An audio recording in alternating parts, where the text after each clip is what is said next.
Hey everybody, I'm Jacob, and this is Marissa. We know many of you know us because we're posting this on our Facebook. But anyway, we just want to do something fun. It was kind of inspired because Jacob got an email.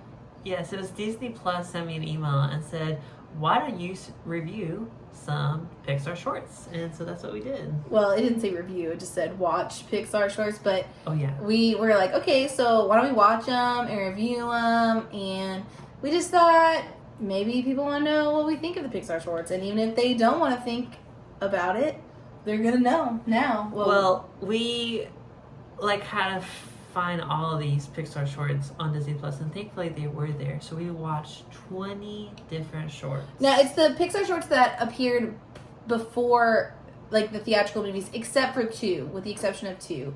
And we'll get into that. We did not watch any of the shorts that were made, the Spark shorts that were made strictly for Disney Plus or YouTube. And we didn't watch any shorts that already were attached to a theatrical property. So, like Mike's New Car or Jack Jack Attack. We didn't watch any of those. Just the original Pixar shorts that were attached to films. Again, except for two.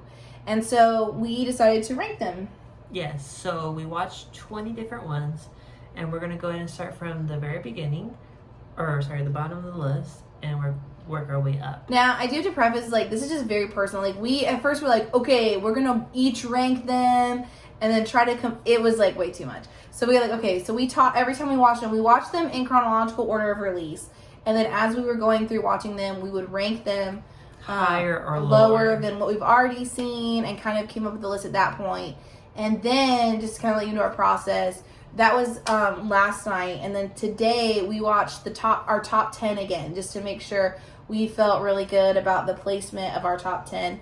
And again, it's a personal list. It's not like we are film critics or anything. No. I do listen to a lot of film podcasts, but I am not a fan of I wouldn't say I'm part of the cinema crowd, as some would say. As well as I would say, the thing is we watched it with, emotion. We watched it with wow, they took a long time with this short. Right. But, we with the earlier ones versus the newer ones, we wanted to rank them about how we felt wow, this is revolutionary, or wow, this really stuck out the most to us. So. Yeah, I think that, again, it's just a personal list. I think that there could be some controversial picks, but if you've never sat down and watched the shorts, it was a really fun experience, because sometimes you don't want that commitment of just sitting down and watching a movie. So sitting down and watching the shorts was really fun.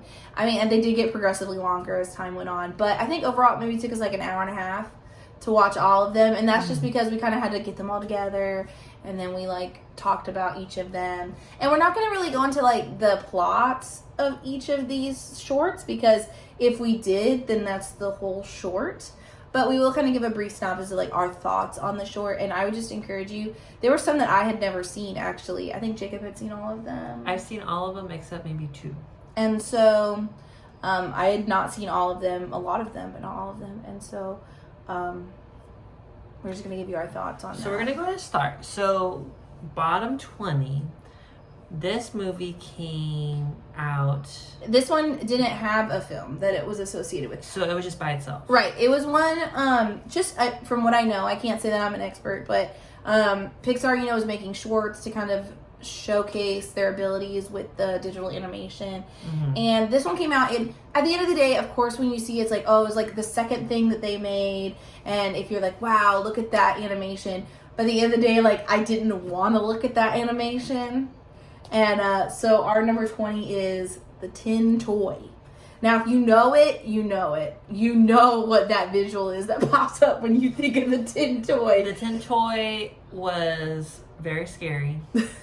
Listen, if you know anything about that short, it's the baby. And the baby's scary. Right. Okay? It definitely was the inspiration for Toy Story. Yes. But it was a fine short, but that you can't get past that baby. You just cannot get past that baby. And that's why we at the bottom. The number 20 Tin Toy. And like I said, we just didn't really like it because of the baby, but it did have kind of cool, a cool thought. And what I really like about it is it doesn't talk. Because shorts mean no talking. That's not what shorts mean, but to Jacob, it is. So, anything that had actual words in it, he was like, that's lower on the list. So we kind of had arguments about that. But number 20, Tin Toy. Now, number 19, I think, is probably, I mean, if you are a fan of the shorts or when you go watch them yourselves, I think it's going to be a very controversial number 19. It's low on the list. It's really low. And at first, like, when I saw the preview, like, the picture, I was like, oh, yeah, this is going to be artsy. We're going to really like this one. This movie debuted in front of Monster University. Monsters ain't my favorite. But Monster University. And the short is Blue Umbrella. The Blue Umbrella. Now, it looked amazing. The visuals look really, really cool. They're very realistic. The whole thing was very realistic looking. It had even like slow motion. And that was really cool to see. But the reason why we ranked it so low was because we didn't really like the story. We didn't connect to it. I did not feel any connection with that Blue Umbrella. I didn't feel any heartwarmingness in the film. Visuals great, but at the end of the day, when I go back to watch the shorts, like, I'm not going back to Blue Umbrella. And it looks so real. And like you just think like, oh, they're just like, it's a real umbrella. They're just adding like a little face. No, it's all animated, but we didn't connect to it. So not one that I'm like, Blue Umbrella. So next on number 18 is a movie that came before Cars. It's called The One Man Band. Now, when we were going through prepping all of the shorts, I remember that both Jacob and I were like, oh yeah, I remember One Man Band. That's a good one. And that's we're young. That's going to be awesome. I mean, I hadn't seen it in forever. So I was really amped about One Man Band. Uh-huh. And then when we saw it, no. It did not feel good. It was not...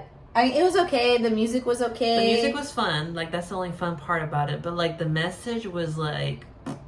Especially after watching, like, some of the ones that came before it that had really good messages. Like, the One Man Band just... It wasn't even that funny. Like, the jokes weren't even that funny to me. So, it ended up being, like, really toward the bottom. Of course, you know, they had a lot of instruments, depending on what person had what. But at the same time, it just felt like greed. Yeah, so One Man Band, low on the list. Up next is the very first one. And it premiered in front of Toy Story, which would make sense, it being the first short, going in front of the first full-length feature Pixar film. And that was The Adventures of Andre and Wally B. And I really thought when I first went into this, I was like, I'm going to keep this up high on principle. But... I mean, it was fun, but it was very rudimentary. It was like, what, 30 seconds? Yeah, it was very short. Maybe even less. Right. But, you know, at the time, like, all the shapes and all that kind of stuff, very cool. I'm pretty sure, like, people had a hard time to make a person or, like, you know, shapes and stuff like that. So, for it to be the very first one, we kind of put at the very bottom because if you saw that baby, you're just like... I'm glad the very first short was not introduce the baby. Yeah. You know.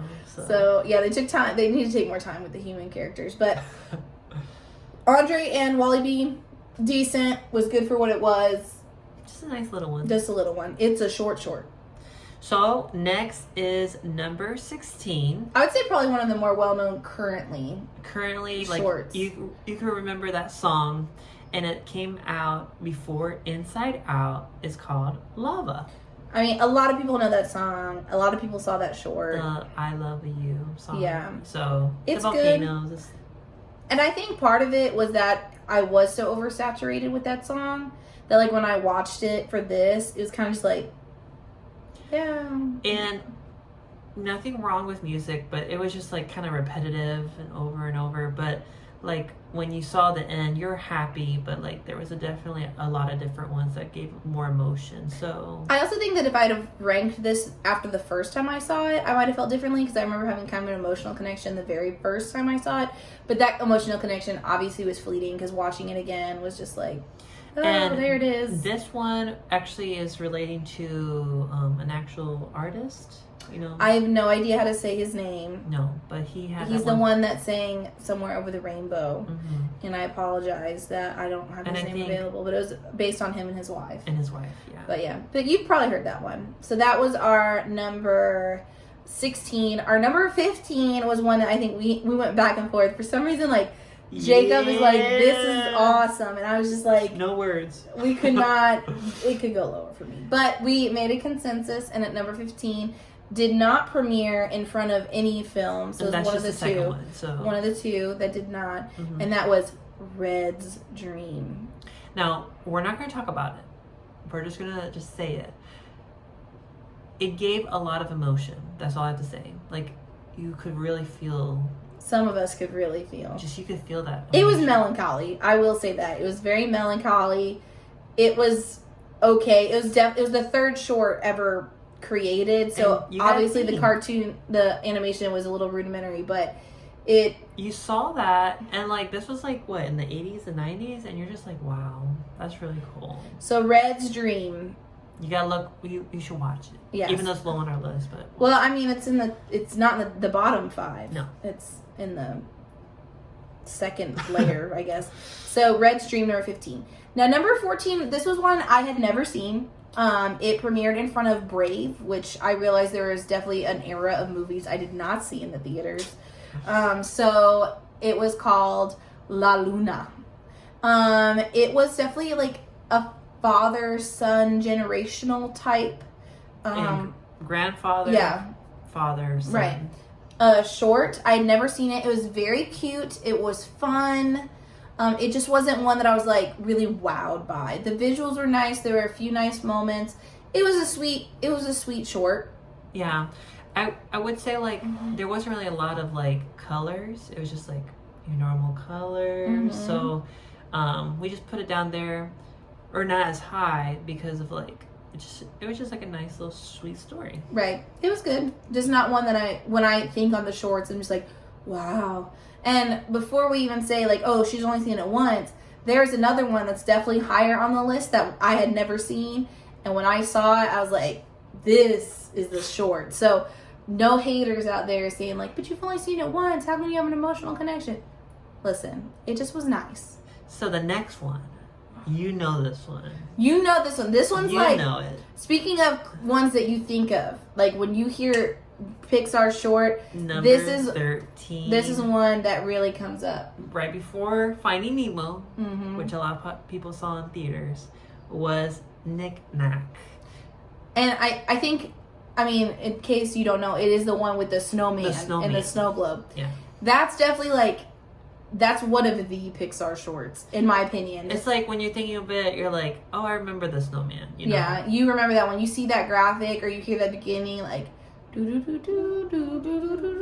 you're like, oh yeah, I know what's about to go down. And it was fun. Like, it made it higher on the list just based on, like, you know Knick Knack. You know it. And it's one that you can probably even right now picture how it goes in your mind. And like I said, like it had a very emotional connection. It had like a lot of imagination. It was really fun. Yeah. But, you know, it's 13, so it's pretty good. Pretty good. There's just better ones. There's just better ones. There's just better ones. Right. So next, which was a surprise, Marissa will tell you otherwise, but at number 12, that came before The Good Dinosaur, which not really much people like The Good Dinosaur, is Sanjay and his superhero friends. Right, and I'd never seen this one either. It's definitely a cultural one, you know, because Pixar does a good job of trying to incorporate different cultures, different ideas. Like Coco and all that kind of stuff. Yeah. So Sanjay and his super team was really good. It was really fun. It had, again, kind of that like father-son moment, and it was a really nice short and very imaginative, and I think very relatable short. I think like with all the shorts, really, like I'm not saying each and every single one, but there is like definitely like a fatherly or motherly role, and there's always two people that are connected. Right. And so when you watch this, you're definitely seeing like the older generation has their certain ways and the younger generation have their ways. And I feel like this short, like, you know, you could relate. If you're the child, you're like, oh yeah, that's really cool. If you're the adult, you're like, oh, I can see why they feel this way. Maybe the shorts are trying to make up for the fact that, like, in most of their films, they, like, kill off one of the parents. So they're like, we're going to include them here. Exactly. But yeah, so it was a fun one. again, it's one I hadn't seen, so I don't think it's one of the more popular ones. The animation was really neat, and I think that it definitely is worth the 4 to 5 minutes to watch. So it was really good. It's a nice one. After that one, this particular short, we fought. Well, we fought, but it bounced to different places on the list. Like, it started a little higher, it would go a little lower, it would go a little higher. Some might say that this film, which was featured in front of The Incredibles, was bounding around on our list. And of course that means it was bounding, which I had seen bounding before, and I think it has a great message. I was saying that sometimes, and you'll know if you've seen it, sometimes in life you're the jackalope, and sometimes in life you're the sheep. And you should always strive to be a jackalope to the sheep that you see in your life. But it just has a good message. It's fun. The music's fun. The animation's fun. They sing. They sing. Is that the only one that sings? No. Lava sings. Oh, yeah, that's right, duh. So. But that was probably the first song, though. That we saw. Boundin' was before Lava. Right. And, yeah, we definitely fought on that one. But it unfortunately did not make our top 10. Right. Well, when we rewatched them, we thought, okay, there's definitely more that qualified for that top 10 spot. But Boundin', you should bound your way to see it. It's a good one. It's a good one. All right. Da-da-da-da-da. Top 10. So we're halfway on the list. It probably looked like an earthquake when you did that. Oh, sorry. But we're that excited. The earth is shaking. Top 10. Number 10. Top 10 Pixar shorts via Marissa and Jacob. This came before Monsters, Inc. So it's a really old one. It is called For the Birds. Another one that when you think of the Pixar shorts, I think For the Birds is one that really comes to mind. Mm-hmm. It was very cute. It had a good, like, be careful how you treat people sort of message. And it's like I always say, it's without the words, you're just seeing and you interpret your own thoughts and what they're thinking. And I think it really shows a good message. They do a clear job of like, oh, like they're gossiping here, or oh, they're doing this, they're doing that. Right. And so even though it's an older one, definitely watch it because it's a really nice one. I really enjoy For the Birds. Right. So yeah, those are number 10. So number 9, this is another bird related short that went before Finding Dory, and I do remember seeing this on the big screen. I almost think it is better served on a movie screen. It was so realistic. But it was Piper, which is one of the newest shorts, possibly the newest short on the list. Because I think so. Finding Dory is a right. So super good. It was the visuals were amazing. The story was fun. It just felt good watching. Like you feel good watching it. The sandpipers, like I mean, we've been to the beach a lot, so you see those little things. It looks so real. That beginning shot in the short, I remember seeing it in theaters. Like, wow, did they do a real? Like, is this National Geographic? But then you kind of, you move on. You see that it is definitely digital, but they just did such an amazing job. And again, using like the animation to emote without using any words. And you can relate this to the Blue Umbrella about how realistic it looks. But because Piper gave that, emotional connection, right? It was just like, we like that one way much better. Right. It had the technical and the story aspect that I think really drew us in. So 9. Now to number 8. Number 8. Which was probably Marissa's most favorite. Yes. And this is what we were talking about, or I was talking about earlier, where I said, oh, I watched something for the first time and it got me. Now, this was featured in front of Up, and I had never seen it before. I've seen it a lot. It was called Partly Cloudy. If you haven't seen the short Partly Cloudy, stop this video and go watch it. It really just like hit me. I cried when I watched it the first time. And I just think it has such a good story about how we need to be there for the people in our lives, and how like, everyone is different, and like there's, ways that not everything is beautiful. Not everything in this world is cute and cuddly, and the world has to own like the scary or like the non-beautiful parts of the world, that they do have an origin, they have a place, and that we need to appreciate everyone where they're at and their purpose in our lives. And it really touched me. And it was hard pressed to have it this low on the list. But I do think after watching them all again that it was the right spot. And of course, I guess we can't really tell too much. Mm-hmm. But like, we enjoy working with kids, and this was definitely like that kind of like sense of like someone took care of this person or took care of this, and it's like not a lot of people can see that, how you have to take time to teach someone to grow up. Right. And also just like how sometimes there are difficult children. I mean, not to say that in a disrespectful way, but like that even kids that aren't that like cookie cutter, you know, I'm going to list it all the time, like those kids need to be loved and cherished as well. Even in like, sometimes you feel like you need a helmet with them, you know. And again, this is not in any disrespectful way. It's just in like that, those are the kids that really need that love. And so it kind of just, it all mirrored that. It got me. It's probably like one of my very favorites now. So now we're up to number 7, which was the one Jacob thought this was going to be his number 1. I thought it was going to be number 1, but then I realized, oh wait, there's a much better one. But I remember actually watching this the most out of any of those, and it was from Ratatouille, and I loved Ratatouille when I was a kid, and it was Lifted. And Lifted was, like I say, there's definitely a connection, but it's someone who is trying to be better. You know, it's their first time doing something, and I feel like I kind of relate to this. Like, you have to learn, you have to get better, and there's going to be someone who is going to help you and guide you, but they can't give you everything at first. So, you know, and it has a lot of comedy. He's acting like he likes it for these like very philosophical reasons. There's some like 10-year-old boy humor in it, and that's what he loves. And it is cute. It's fun. It serves its purpose. It's nice. There's dust particles. And you're just like, wow. No, that's not why he's like, wow. You'll know when you see it. But anyway, it's good. It's fun. It's a fun one. So that was 7. We're getting closer to top 5. Before we get to our top 5, we are at number 6, and it's one that everyone really knows because it came out recently.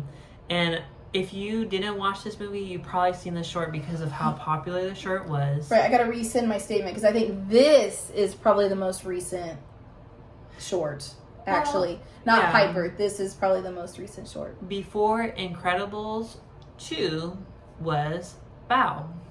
And we're pretty sure that's how you pronounce it. B-A-O, Bao.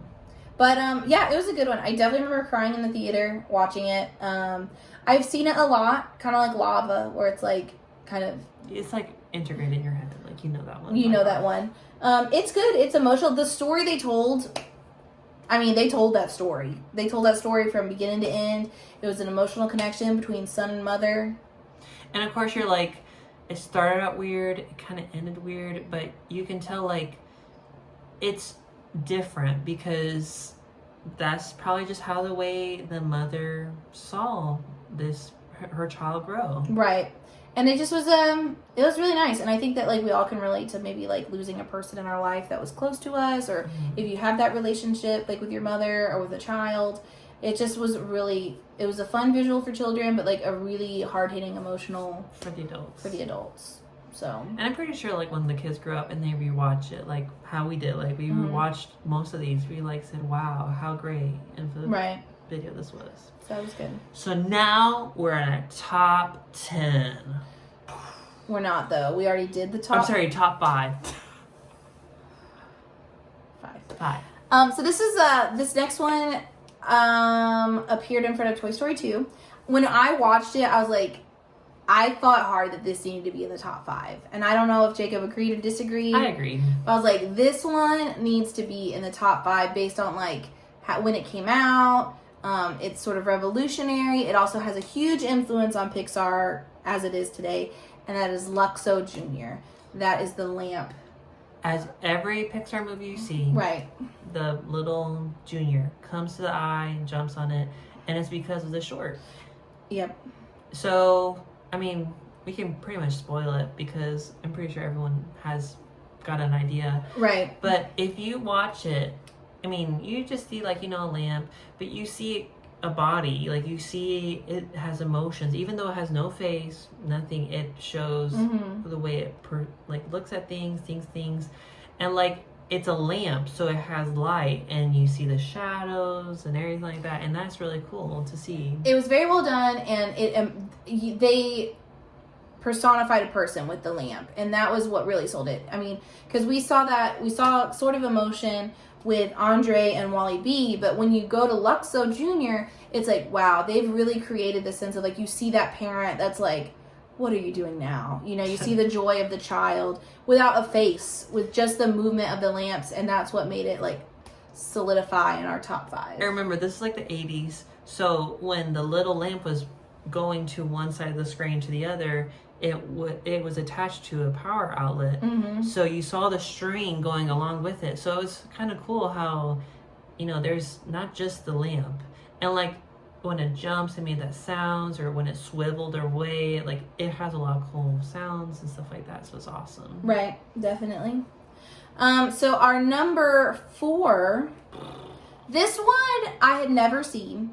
I've seen it once. And it was so surprising, like, the message that it brought. We rewatched it today, and it definitely moved up on our list. And this is something, like, I would show kids to even, like, try to teach them, like, you know, a moral or a lesson. And this debuted in front of Cars 3, which I think is a shame, because, like, this short is way too good for Cars 3. Way too good to be put in front of, like, the trilogy of Cars. I mean, you saw Cars 2, you're just like, I probably won't see Cars 3. I haven't seen Cars 2 or 3. Okay. But this short deserved better. And the short's name is Lou, which is, not to get into too much spoilers, it is the lost letters of Lost and Found. So, like, this Lost and Found sign, and the L-O-U is lost. And so it's called Lou. And it just is an emotional story, like, about, like, a bully, and, you know, kind of changing your heart, and, like, what giving does, and just, like, the effects that people have on other people, and what our actions do. It just was, it's beautiful. It is a beautiful, and it's a great teaching tool. As well as, it was so high up because of the imagination, the creativity. Like, there's a lot of creativity. You have to think, because if you watch it, I honestly think, like, they put out a thing of items, and one person made one thing, and one person made another. And I think they just took all those ideas and were able to integrate them all. So it was really interesting. It was really cool to watch. And right. That was awesome. So, Lou, number 4. Number 4. Number 4. And I'm telling you, check it out. Yeah, I had never seen it. Really honestly, great. You probably haven't seen it. You should go see it. So now we're in our top 3. Bum, bum, bum. Now I'll tell you, this top 3, this number 3 was number 2 for a really long time for us. It was a 2 for a long time. And when we watched it, we were so surprised. We were surprised that we laughed. We both laughed. You know, we're both kind of very different people. But we both laughed. We both thought it was entertaining. We watched it again. We were like, it's still good. And it could be like, you know, top 1. It's like, it's really great, but let's just introduce it. It is in front of Wall-E, which I will say, like, you know, the adventures of Wall-E B. Andre. Like, the B and the short, I think that's why they called him Wall-E, the movie. But it's Presto. It's, you know, magician. It's like Presto. Yeah. So. The Magician and the Rabbit. And it was just funny. Like, I can't tell you that there was this big, like, moral thing like there was in Lou or whatever, or in some of the others. But it just was, it was funny. Like, it was just entertaining. It was good from beginning to end. And there was, like all these different things that were happening. And you can definitely tell, like, they played it in a certain era of time. So, like, when the performer did something, like, all the audience, like, acted a certain way. So you can definitely tell, like, you're back in time. You're watching it like if it was... It's a lot of physical comedy. Like, it is strictly physical comedy is what it is. And it was just good. It was good quality. It was funny. It was not too long. It was perfect. Like, I don't need to see a full-length feature film on Prestidigitation the Magician. But it was perfect. It was great. And I felt like everything happened at the right time. Yeah. It was really good. And they added a lot of character and everything. So it could have been our top one. Like we said, it was our top 2 for the longest. But this next short in front of Toy Story 3. Now, I'll tell you right now, this one probably could have been in contention for number 1. And if we were looking at it non-emotional, like, it was like, let's go based on strictly just, like, if we were movie critics, whatever. I think this one is probably the best one. It's probably the best, but we're saving one, top one. And if you're keeping track, you probably know if you're like, where's this one? But Toy Story 3, first thing was Day and Night. I'd never seen this one either.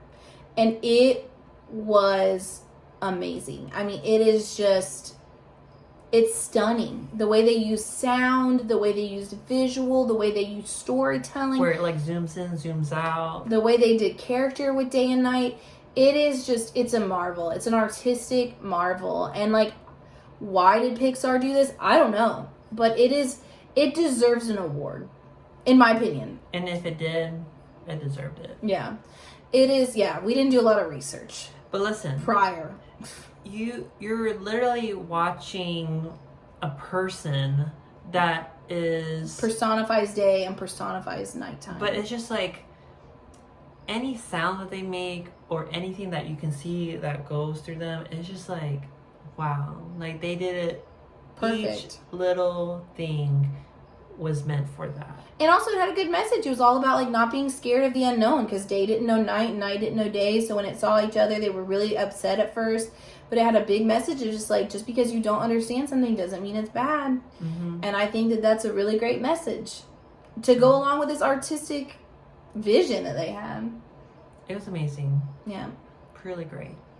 All right. So now number 1. But it's been a very long video, so if you stuck with us this long, like, thanks. we appreciate you. You're probably like Jacob's. You're probably family. just like, you just zoom or you fast forward. You must be related to one of us, because if you've made it this far, then, thank you. We love you and appreciate you. Thank you. But this one was one that, like, when we're going through we're getting them ready to watch, it was like, I've seen this one a lot.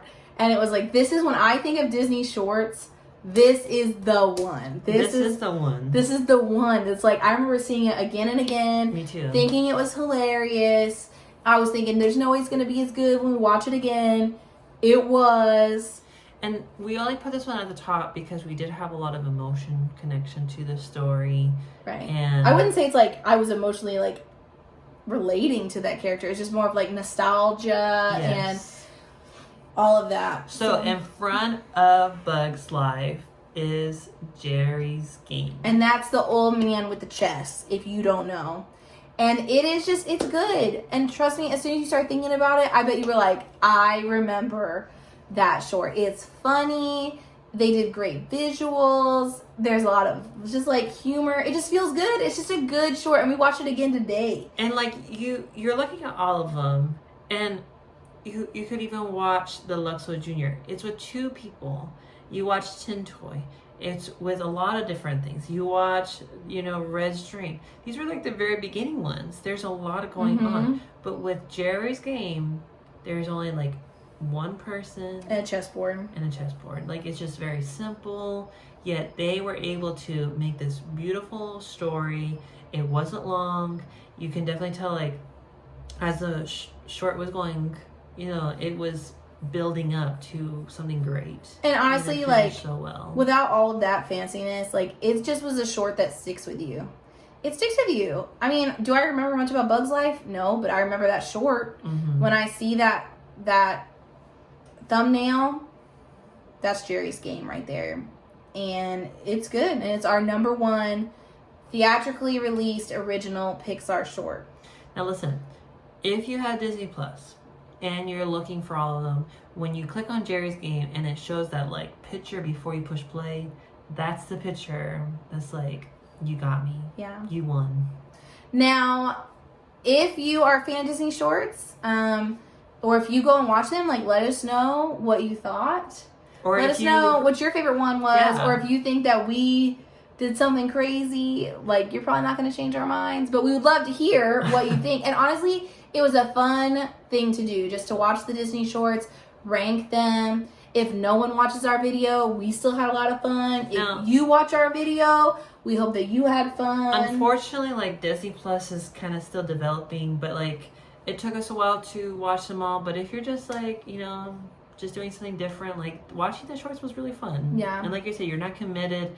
You're just like watching little things and, right, you know, talk about them. Now, this was like a really long video, but we are planning on doing like a follow-up video that's going to be much shorter, because Disney came out with the Spark shorts, which were strictly for YouTube release and Disney Plus release, and then the property related shorts. So like all the Cars or all the Toy Story shorts, like, there's just... Right, but we're going to do one that's all of the property shorts and then all the Spark shorts, but it'll be much shorter. And again, we just appreciate if you hung out with us this long. We just want to be creative for a second. And to be honest, like, I know it's a little dorky. We're not scared to say that we're dorky. And we're not scared to be like, if you come at us and some of you know who you are, if you've made it this far and you're like, I can't believe you did this, you're so crazy. Oh well, we just did it to have fun. So we do appreciate your time, and we hope that we inspired you for you to do something creative. Mm-hmm. I mean, this was like just low-key fun for us. It wasn't... It was just because of one email, and I said we should do it. Yeah. And we did. So we did it. Maybe if you, I guess, want to like share a video, you can. I mean, or if you just want to like keep it so you can show it to us later and be like, look what you did. What is this? What is this? All right. Well, this is Jacob. This is Marissa. And we rated the Pixar shorts.